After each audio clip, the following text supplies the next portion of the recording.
este es otro punto que hay que unirlo, y hay que unirlo también con ideología de género y también con aborto, porque si es el hombre el problema para el mundo, es un Los problema vamos. que nazcan tantos hombres. Agustín, en este espacio yo quiero hablar o teniendo énfasis de manera particular en tratar de poner en un solo lugar cosas que el ciudadano promedio quizás piensa que son totalmente aisladas. Ujú. Estuve leyendo el libro más reciente que estás lanzando ahora sobre globalismo, lo mencionaste ahora hace un momento. Y creo que estás haciendo una excelente labor en unir los puntos. No sé si recuerdas cuando pequeños íbamos al colegio, quizás a la iglesia, y nos ponían un montón de puntitos y lo que Sí. teníamos que hacer era unirlos para descubrir la figura. Y creo que este libro está haciendo eso. En una manera concreta, al hablar de globalismo, ¿cuáles pudieran ser esos puntos que las personas necesitan unir de nuevo? Porque algunas veces tengo conversaciones donde me hablan de, no, esto es una cosa acá, pero esta es otra Sí. cosa allí, y esto no tiene nada que ver con aquello. Y lo que me estoy dando cuenta es que absolutamente todos los países estamos enfrentando exactamente lo mismo, pero pareciera que no, pareciera que son cosas totalmente aisladas. Ayúdanos a comprender un poco más eso. Bueno, vamos a ver, vamos a tratar de unir los puntos, que es una muy buena metáfora. Mira, lo primero que hay que entender es que globalismo significa la concentración del poder político en organizaciones supraestatales. Es decir, el poder político, que siempre fue una realidad dentro de un Estado nacional, ahora empieza a transferirse hacia organismos supranacionales, como por ejemplo las Naciones Unidas es el caso más claro para todos. Las Naciones Unidas tienen la pretensión de ejercer poder, ejercer lo que ellos mismos llaman gobernanza global. La idea de que se puede gobernar al mundo, y que en el siglo 2021 habría una necesidad para eso. Bien, si yo quiero quitarle poder a las naciones, necesito hacer varias cosas. Necesito, por ejemplo, fragmentarlas. Necesito afectar el tejido social. Ahí entra uno de los puntos que está muy de moda en este momento, que es lo que se llama wokeismo, la agenda woke o woke, si lo decimos tal En como se español, escribe en ok, sí. español. La agenda woke es una agenda que está compuesta por un sinfín de supuestos sistemas de opresión, un discurso que encuentra opresión en todos los aspectos y relaciones de la vida. Ahí vienen a tener lugar desde el feminismo, la ideología de género, el indigenismo, el supuesto antirracismo, el antiespecismo. Todas estas ideologías que han explotado en estos años tienen asidero allí. ¿Qué tiene que ver esto con los globalistas? Bueno, que ese tipo de agendas multiplican los conflictos en el seno de una sociedad. La guerra política ya no se establece, o digamos así, el combate político no se establece entre partidos políticos, sino que ingresa a la familia, ingresa a la iglesia, ingresa a la empresa, ingresa a la asociación civil, A las ingresa a escuelas. las escuelas, a las universidades, a los clubes, al vecindario. De repente, en una nación, los individuos se encuentran todos fragmentados entre ellos, porque o bien están peleados por razones de sexo, feminismo, están peleados por razones de género, ideología de género o lobismo LGBT, están disputándose en términos de raza, blancos y negros, están disputándose en términos de etnias, los indígenas contra aquellos que tienen ascendencia europea, y ese tipo de cuestiones que están tan en boga. Entonces, las agendas woke, primer punto a tener en cuenta, ¿por qué son financiadas por globalistas como George Soros, como Bill Gates, como la Fundación Rockefeller, la Fundación Ford? ¿Por qué además son impulsados por las agendas de las Naciones Unidas? Porque esas agendas corroen el tejido social de las naciones, debilitan las naciones. En segundo lugar, las agendas globalistas necesitan sostenerse en la idea de que hay una serie de desafíos y riesgos globales que necesitan ser gestionados globalmente, porque las naciones serían impotentes para hacerlo. Okay. Vamos ahí a conectar otro punto, la pandemia. La pandemia les dio a los globalistas la posibilidad de presentar al mundo un acontecimiento de naturaleza global por medio del cual ellos reclamaron más y más poder. Ejemplos. ¿Quién fue el que decidió las políticas pandémicas? ¿Quién decidió? La Organización Mundial de la Salud. Ahí está, exactamente. No fueron los estados nacionales. Para nada. Para nada. Fueron organismos internacionales, puntualmente la OMS, siendo que la OMS es un órgano de las Naciones Unidas, que bajó las directrices a las que el mundo se tenía que ajustar. Entonces, por ejemplo, el Ministerio de Salud de mi nación no tuvo ninguna incumbencia en todo eso, simplemente recibía instrucciones. La pandemia, por ejemplo, entusiasmó muchísimo a la gente que ha impulsado la Agenda 2030, ya después si querés podemos hablar de eso, al punto de que dijeron, en este momento hay que acelerar todos los puntos de la Agenda 2030 porque hoy es cuando las sociedades están en una situación de crisis y en crisis siempre se puede sacar ganancia. Provecho. Entonces, si vos te fijás qué pasó, por ejemplo, con agendas que son propias de Naciones Unidas y de Agenda 2030, como el aborto, ahí unimos otro puntito más. ¿Cuándo aceleraron? ¿Cuándo aceleraron? Durante la pandemia. En Argentina, en el año 2018, rechazamos el aborto porque nos movilizamos de manera masiva en las calles y a los políticos no les quedó más opción que rechazar el aborto en el Congreso Nacional.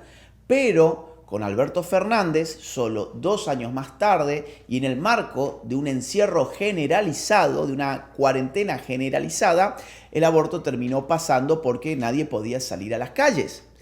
El aborto en Colombia, en tu país, por ejemplo, durante la pandemia se extendió hasta la semana número 24. Correcto. En el mes de febrero del año 2022, la Corte Constitucional colombiana extendió el aborto hasta la semana 24. 6 meses de gestación. Sí. El niño es viable extrauterinamente con la tecnología disponible, según la OMS incluso. Entonces, y mira esto, solo 2 meses más tarde, la misma Corte en Colombia prohibió la pesca deportiva porque eso era hacerle daño a un pez, eso era dañar al animal. Entonces, hoy no podés pescar. Hay que proteger a los cóndor y todo este tipo de cosas. Exactamente, sí. Exactamente. En Colombia. En México, un país católico que era pro vida durante la pandemia, regaron el aborto en muchísimos estados mexicanos y hoy es la norma. ¿Qué pasó con la ideología de género? También la expandieron por todas partes, los tratamientos hormonales, las cirugías plásticas para niños, las legislaciones para reconocer a niñitos trans y para quitar patria potestad. Todos esos puntos fueron acelerados en un contexto de riesgo global llamado pandemia que fue gestionado no por nuestros estados nacionales, sino por organismos supranacionales. Ahora la gente puede pensar, bueno, pero todavía no entiendo, es decir, sí, estoy conectando puntos, muy bien, pero todavía no entiendo cuál es el propósito de estas agendas. Claro. Déjame interrumpir en algo. Sí, adelante. Porque hay otro tema adicional antes de que hagas esa o que plantees esa respuesta que es súper importante. Háblame del tema de las fronteras, porque lo vemos obviamente en Estados Unidos, pero lo estamos viendo en Europa, estamos viendo lo que está pasando en tantos y tantos países. ¿Qué tiene que ver esto en esta figurita que estamos tratando de armar? Muy buen punto, porque me estaba quedando afuera y es imprescindible. La nación es una realidad cultural con relativa homogeneidad. La nación comparte desde un idioma común, caso contrario no podría intercambiar, no podría conocerse a sí misma. La nación además comparte una historia común, un presente común y expectativas de futuro comunes. Eso es una nación. ¿Por qué a un extranjero que llega a Estados Unidos después de una serie de tramiteríos y procesos, cuando quiere sacar la ciudadanía le toman un examen? ¿Por qué? ¿Por qué se toma un examen porque el futuro ciudadano tiene que probar de que conoce la nación Correcto. a la cual va a pertenecer? Y la está abrazando. El que la está abrazando. Tiene que renunciar. Yo recuerdo cuando hice mi juramento, una de las cosas que tenía que hacer era renunciar a la lealtad a cualquier otra nación para asumir la lealtad a los Estados Unidos. Y tenés que decir, conozco la historia de esta nación. La conozco Constitución. sus textos políticos, sus efemérides, sus próceres. Porque caso contrario, no sos parte de una nación, sos un habitante, pero no un connacional. Muy importante. Entonces, yo anteriormente dije, el globalismo trata de socavar a la nación para redistribuir su poder hacia organismos supranacionales. Si yo quiero corroer a la nación, puedo hacerlo desde adentro con wokismo, como decíamos recién, pero desde afuera puedo traer elementos no nacionales. Invadirla en el nombre de los derechos humanos, en el nombre del buenismo y la corrección política. Y si además abro las fronteras de manera indiscriminada y sumo a millones y millones, al día de hoy no se sabe cuántos son y Kamala Harris tampoco lo ha podido responder. El otro día en Fox News le dio vueltas a la cuestión y no dio un solo número. Hay gente que habla de 8 millones, hay gente que habla de 12 hasta 21. Hasta 21 he escuchado. Sí. Exactamente. Ahora, cuando vos tenés esta gente que, insisto, no habla el idioma, no conoce la historia, no conoce la fundación política de la nación, sus textos políticos, no conoce de derechos ni de obligaciones, eso es un problema. Es un problema mucho más allá de la seguridad. Porque tampoco se trata de decir toda esta gente que ha llegado son todos delincuentes. Son malvados, No es un peligro solo por la seguridad o por el sistema social o la educación o la salud o el empleo, que son problemas. Aunque hay problemas, hay ciudades donde de 50,000 habitantes pasaron a 80,000 en 2 años, no hay infraestructura, no hay colegios, no hay hospitales. Evidentemente ese es un problema bastante grande, pero va más allá. Sin dudas, o sea, todos esos problemas van de suyo, es evidente que existen y es evidente que son actuales. La gente, no hace falta que yo se los comente, la gente que sufre eso lo sabe. Pero hay un problema que a mí me preocupa porque es potencial, no es actual, es posible. Y es el problema de que toda esa gente se le empiece a redistribuir hacia estados que hoy se llaman estados bisagras, los estados swing states, que es donde al final se garantiza, se define la presidencia y garantiza el bipartidismo. Sí, la idea de la democracia es tener 2 opciones o más. Y de alguna manera es, no lo puedo decir de otra forma, es un proceso de soborno en el tal, ok, yo te doy esto, pero me tienes que ser leal, ¿verdad? En el tiempo por venir. Claro, porque además estás hablando de gente que está en una situación de vulnerabilidad. Total. Es gente que viene en la ilegalidad, buscando seguramente un futuro mejor. Y que son reos de una casta política que se abusa de ellos. Ok, Agustín, entonces ya hemos definido cosas que están constantemente en las noticias, obviamente sesgadas, gracias a Dios, pudiéramos decirlo de esta manera, porque tenemos acceso a información de otras fuentes y no simplemente de los medios de comunicación tradicionales. Hablamos entonces de aborto, ideología de género, hablamos del tema de las fronteras, el tema migratorio. Y ahora entonces vendría esa respuesta. ¿Cómo se une todo esto y cuál es el propósito? Porque a veces de nuevo las personas dicen, esto no tiene nada que ver uno con el otro. Nos faltó un solo tema, fíjate. Cambio climático. Oh, sí, es cierto.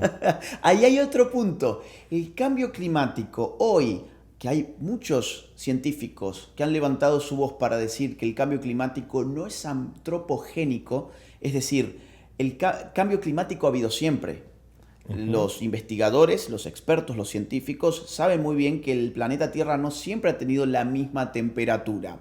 Pero el relato de los últimos años es que es el hombre el que produce con sus tecnologías contaminantes cambios fósiles, exactamente, el CO2. Entonces, que ese cambio climático que está producido por el hombre, por el sistema humano, nos está empujando a un apocalipsis. El globalismo va de apocalipsis. Apocalipsis natales, apocalipsis climáticos, apocalipsis raciales, apocalipsis pandémicos. Cuanto más miedo ellos pueden meter en la población, más poder le demandan a la población para ellos. Entonces, los científicos que han osado, que se han animado a levantar la voz para decir, miren, según mis investigaciones, el cambio climático es una realidad que ha acontecido en el planeta Tierra desde hace mucho tiempo, además a veces se enfría y a veces se calienta, además. Es decir, las temperaturas de la Edad Media, por ejemplo, no eran las mismas temperaturas del siglo XVIII o no eran las mismas temperaturas de la antigüedad. Y sin embargo, la idea de que nosotros somos los responsables, es políticamente funcional para aquellos que quieren poder. Por lo tanto, censuran a estos científicos, los mandan al ostracismo, le hacen perder sus puestos en la academia, les arruinan la vida. Y vos me decís, bueno, pero ¿y el cambio climático de qué les beneficia a ellos? Bueno, les beneficia en tanto y en cuanto el clima también es una realidad global. El clima no es una Claro, realidad de una nación, es una por realidad de supuesto. todo el planeta. Necesitamos entidades globales que definan las políticas climáticas del mundo. Y las políticas climáticas son al final políticas económicas, porque se supone que nuestro sistema económico es el que Afecta está todo. produciendo eso. Y más aún, son también políticas alimenticias. Mm, Quien preside la OMS, Tedros, ha dicho en los últimos días que una parte muy importante del cambio climático está producido por la manera en que nos alimentamos, que tenemos que cambiar la manera de alimentarnos si es que queremos salvar el planeta Tierra. Es unirlo, y hay que unirlo también con ideología de género y también con aborto, porque si es el hombre el problema para el mundo, es un pues problema vamos. que nazcan tantos hombres. Ok.